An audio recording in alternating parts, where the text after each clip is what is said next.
Cooperação que me tendes dado, e estou certo continuares a dar-me, na edificação desta igreja local do Lubango, esta renovação que ides fazer, que vai confirmar justamente isso, dentro de momentos, com a renovação das promessas sacerdotais, onde tornareis efetiva e afetiva esta comunhão, esta colaboração com o Bispo, e isto diante do povo santo de Deus. Estendo a minha gratidão também aos fiéis da nossa arquidiocese em particular, pela incessante oração a Deus, pedindo que o Senhor derrame abundantemente sobre nós, seus ministros, as suas bênçãos, a fim de que sejamos ministros fiéis de Cristo sumo sacerdote e conduzamos os fiéis a este Cristo sumo sacerdote, porque é Ele a única fonte de salvação. Deus nos conceda a graça da fidelidade, por intercessão de Maria, nossa Mãe, e de São José, padroeiro desta catedral, padroeiro da nossa Igreja Arquidiocesana. Desejo a vós e aos fiéis presentes, aos religiosos e religiosas, Santa Páscoa da Ressurreição para todos os diocesanos e diocesanas do Lubango, e para todos os homens e mulheres de boa vontade que Deus ama e Cristo redimiu e que nos são entregues para que nós, através do nosso ministério sacerdotal, as levemos até Deus. Assim seja.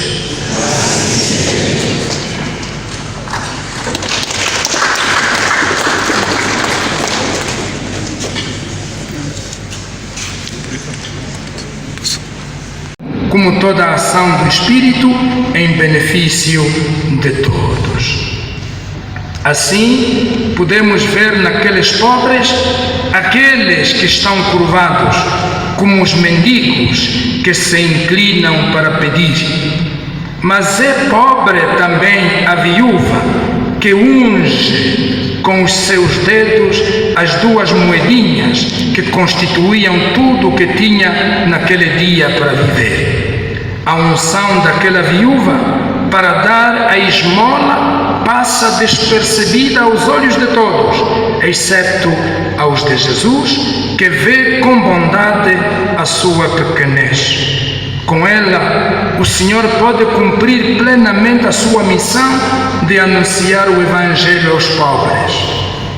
Paradoxalmente, são os discípulos que ouvem a boa nova de que existem tais pessoas. Ela, a mulher generosa, nem se deu conta de ter aparecido no Evangelho, ou seja, que o seu gesto haveria de ser mencionado no Evangelho.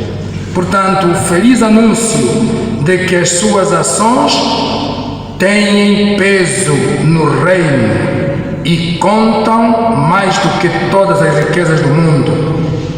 Isto ela não o viu, viveu dentro de si, como tantos santos e santas, aqueles a quem o Papa Francisco, santos e santas, ele chama ao pé da porta. Aqueles são do cotidiano, que a gente nem sequer se apercebe, mas que são autenticamente santos e santas. Os cegos são representados por um dos rostos mais simpáticos do Evangelho. Trata-se do rosto de Bartimeu, um mendigo cego que recuperou a vista e a partir daquele momento só teve olhos para seguir Jesus pela estrada. A unção do olhar, da purificação do olhar. O nosso olhar ao qual os olhos de Jesus podem devolver aquele brilho que só o amor gratuito pode dar, aquele brilho que nos é roubado diariamente pelas imagens interessadas ou banais com que nos submerge o mundo de hoje. Em vez de deixarmos contemplar pelos olhos de Jesus, ungir pelos olhos de Jesus, nós preferimos os holofotes do nosso tempo. Para designar os oprimidos, Lucas usa um termo que contém a palavra trauma. Isto é suficiente para evocar a parábola, talvez a preferida de Lucas, a parábola do bom pastor, que unge com azeite e enfaixa as feridas. As feridas são os tais traumata. Ele unge enfaixa as feridas do homem que fora espancado, deixado no meio morto na beira da estrada. É a unção da carne ferida de Cristo, que nós, como sacerdotes, somos chamados a prolongar nas várias unções, as unções aos doentes. As unções aos doentes. Naquela unção está o remédio para todos os traumas que deixam pessoas, famílias e populações inteiras fora de jogo, como excluídas e supérfluas, à margem da história, como acontece com muitas dessas pessoas. Os prisioneiros, os oprimidos, são os cativos de guerra, aqueles que eram conduzidos à ponta de lança. Jesus usará o termo para se referir à prisão e deportação de Jerusalém, sua amada cidade. Hoje, as nossas cidades estão feitas prisioneiras, não tanto à ponta de lança, mas, sobretudo, com os meios mais sutis de uma nova colonização. Só a unção da nossa cultura própria, do nosso discernimento, da nossa entrega para abrir a inteligência daqueles que o Senhor nos confia, então esta cultura da verdade, esta cultura da simplicidade, esta cultura do serviço desinteressado, é isto que vai, de certa forma, não é? Através do nosso trabalho e a arte que vamos recebendo daqueles que nos antecederam no ministério sacerdotal, esses que nos servem de modelos para a nossa espiritualidade sacerdotal, é assim que se poderão libertar as nossas cidades destas novas escravidões. Quanta gente é escrava das mídias, e quantos de nós também somos escravos das mídias. Não falei alto para que os fiéis não percebam isso, tá? Mas o suficiente para vocês terem escutado. Muitos de nós passamos o tempo nas redes sociais.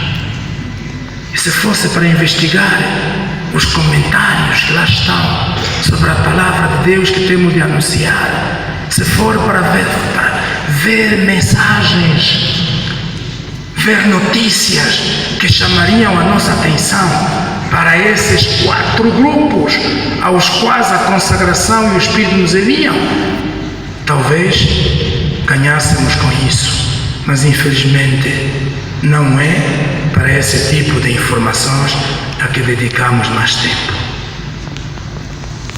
Não estou a julgar, só estou a pôr factos que podem começar a partir de mim. Portanto, eu dizia,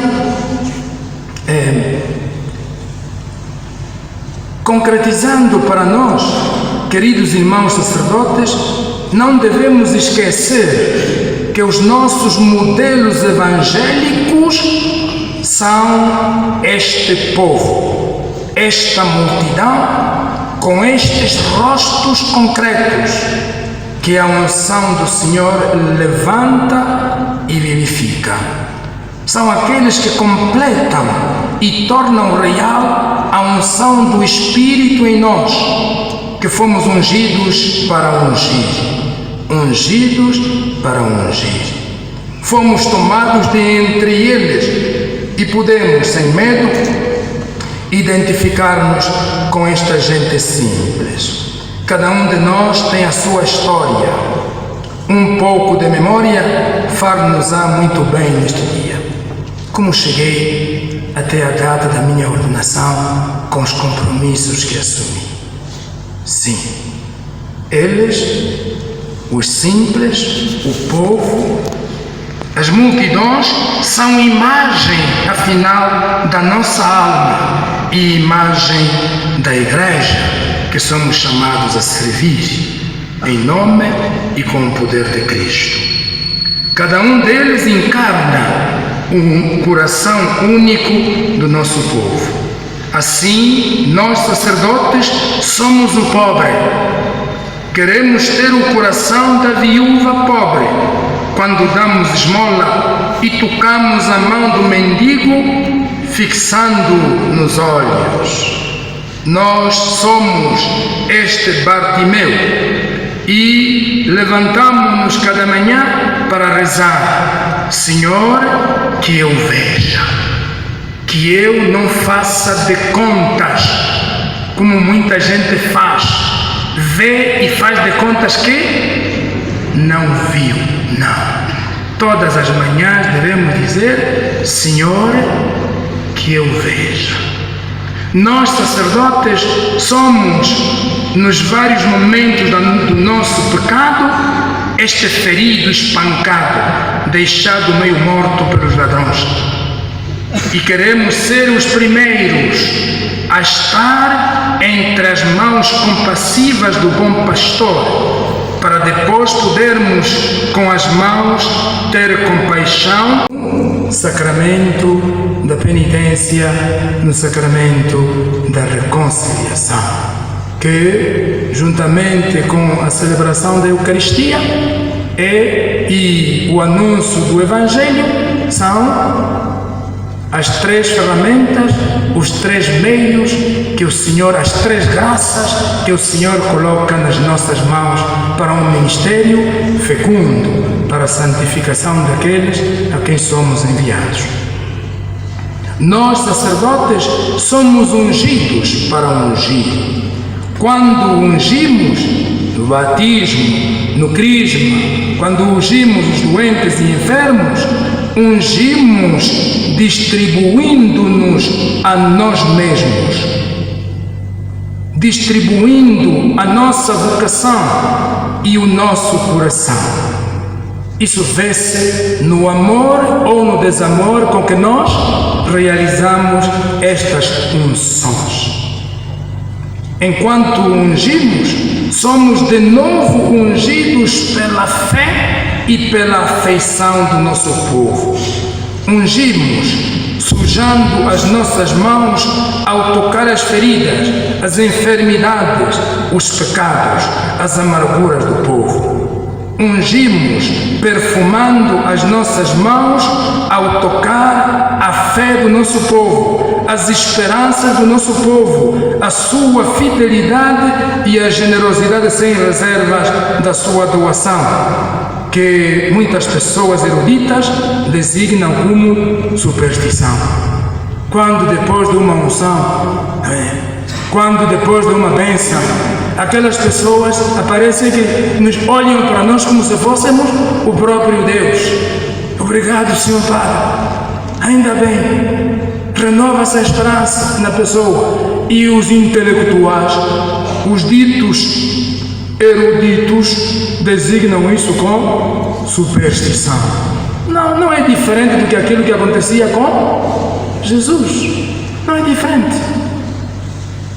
Só estamos desta maneira a ser ungidos de novo pela fé e pela afeição daqueles a quem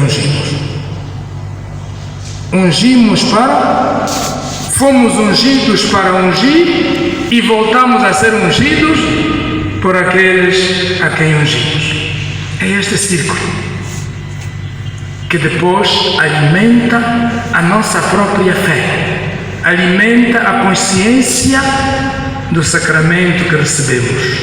Sim, aquele que aprende a ungir e a abençoar fica curado da mesquinhez, curado do abuso e curado, sobretudo, da crueldade, da indiferença.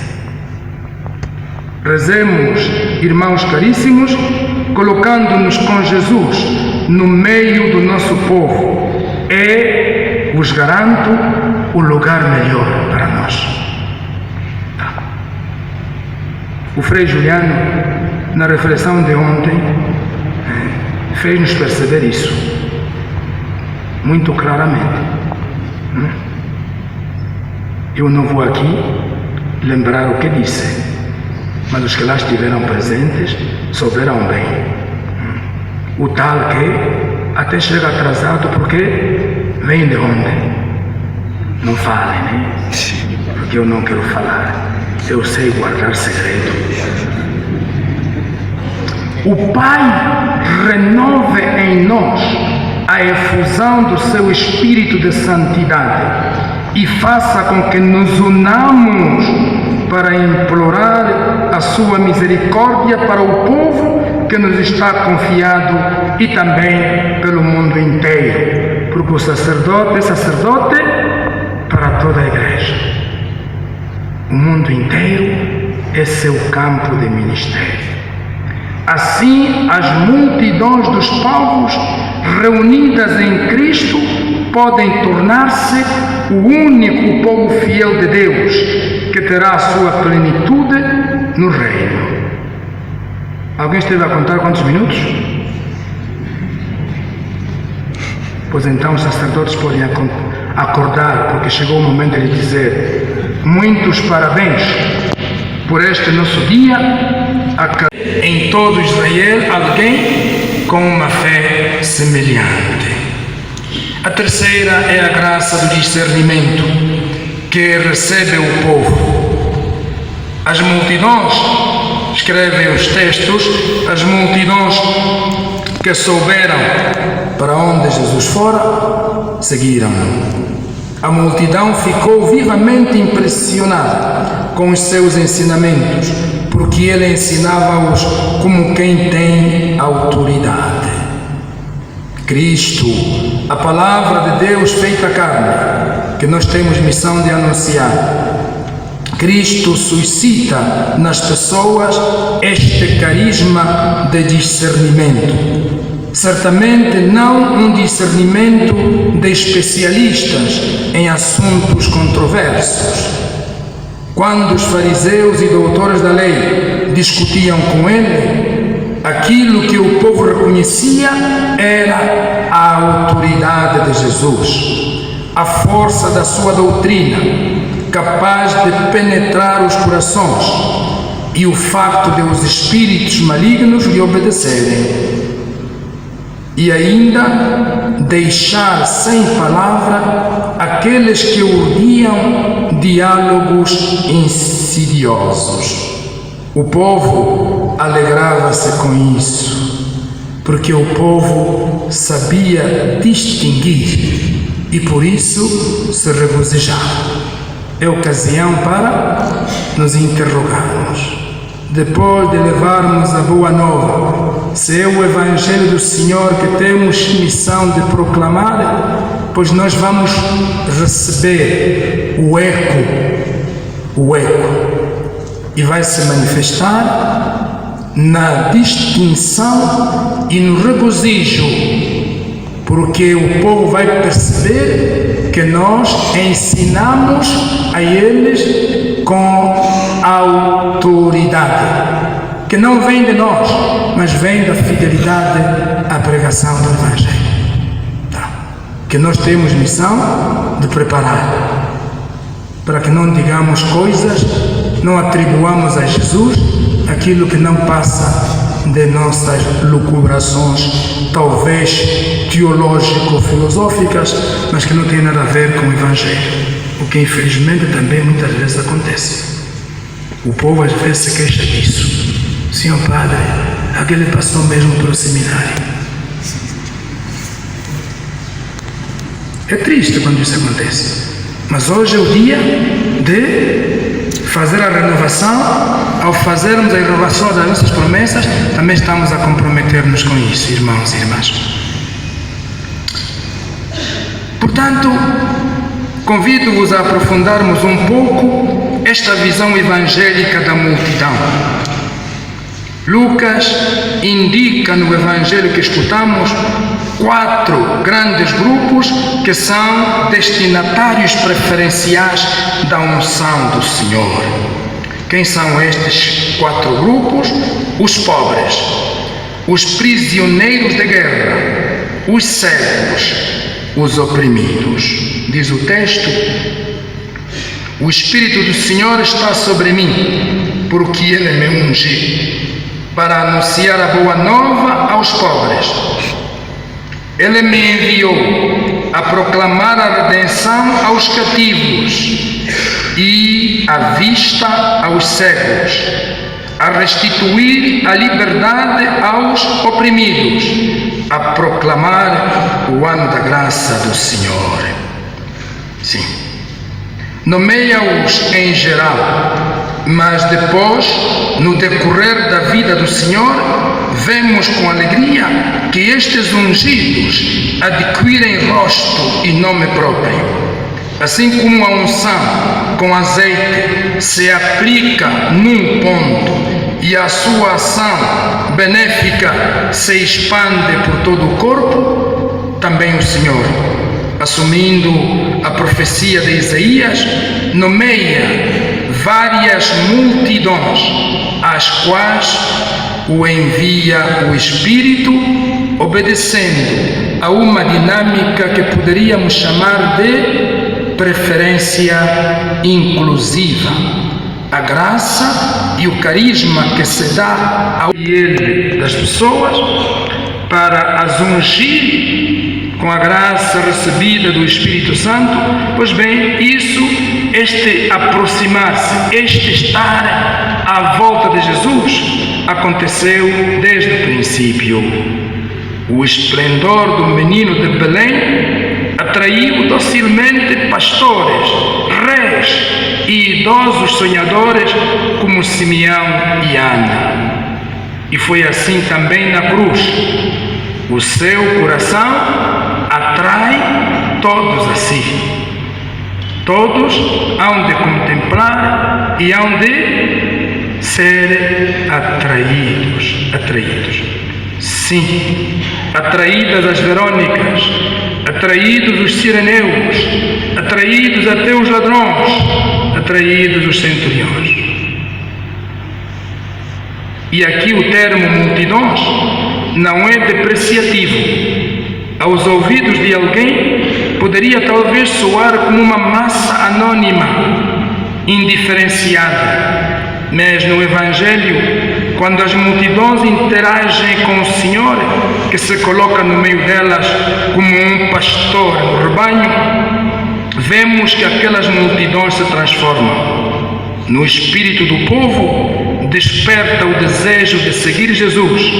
No espírito do povo brota a admiração, e a admiração toma forma de discernimento.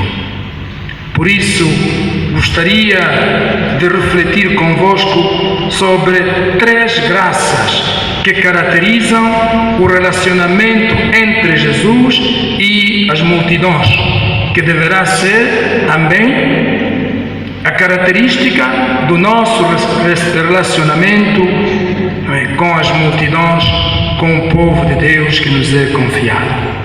A primeira graça é a graça do seguimento.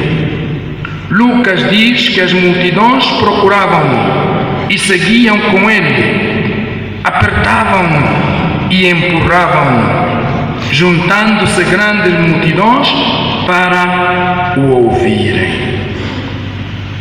Este seguimento do povo não é calculista, é um seguimento sem condições.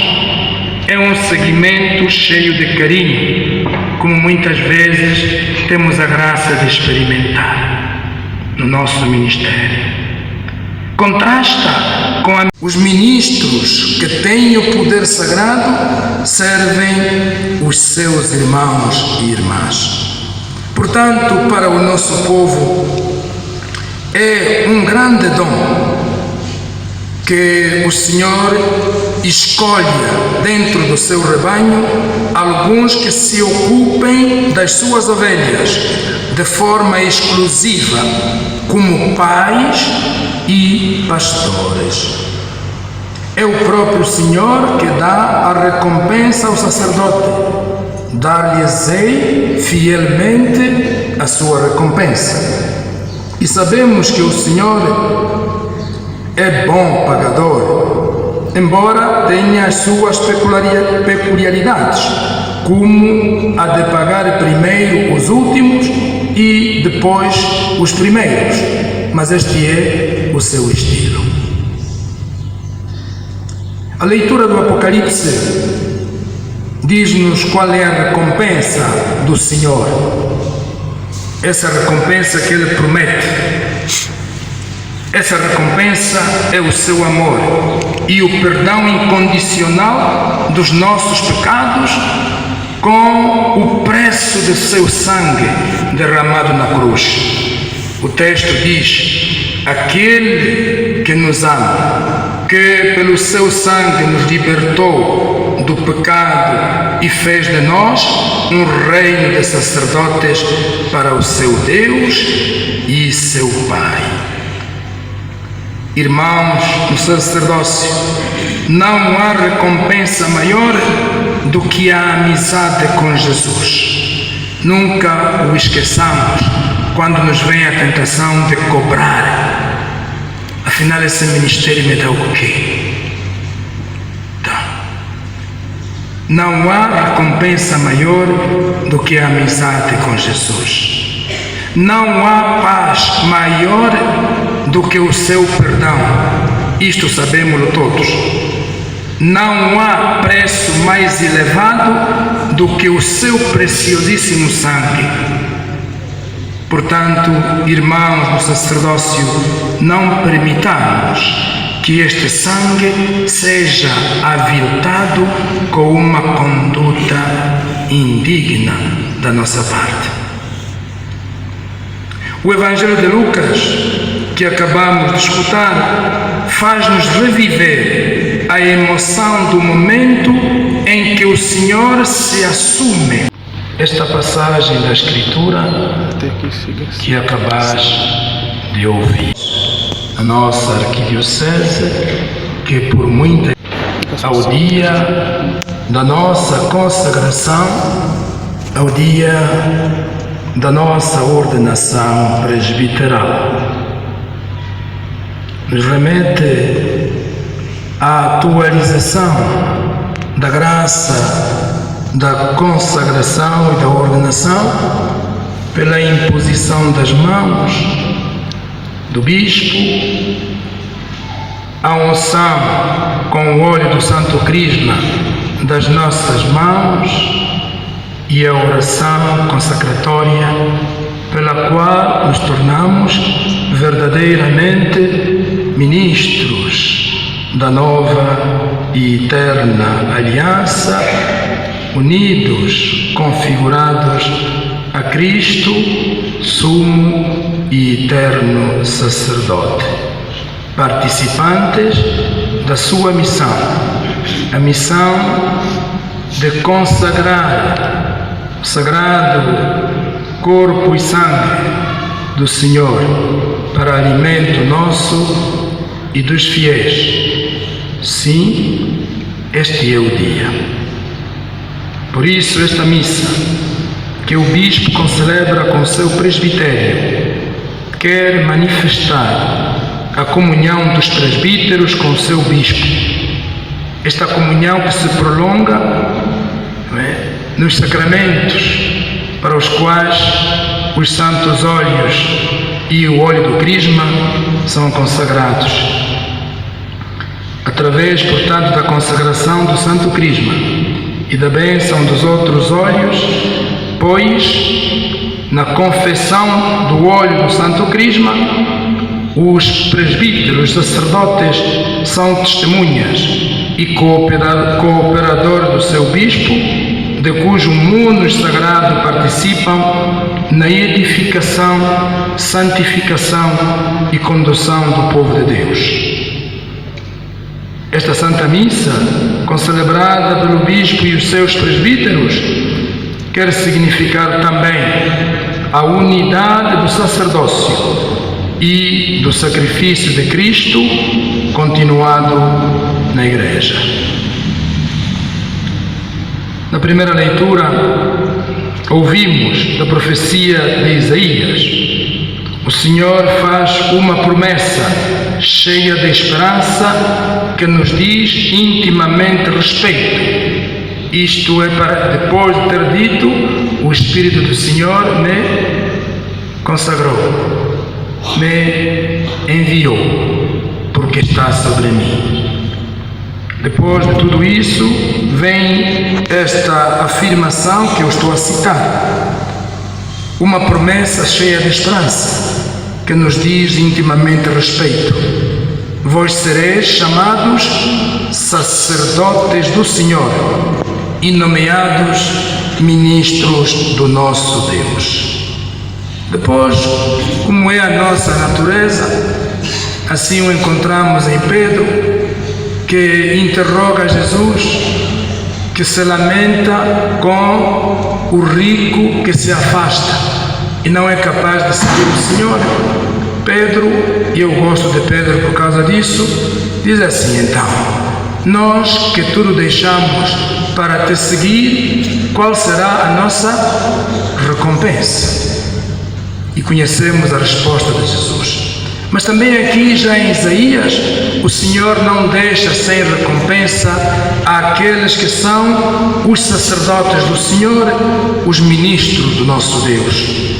Portanto, o texto diz: dar-lhes-ei fielmente a sua recompensa e farei com eles uma aliança eterna.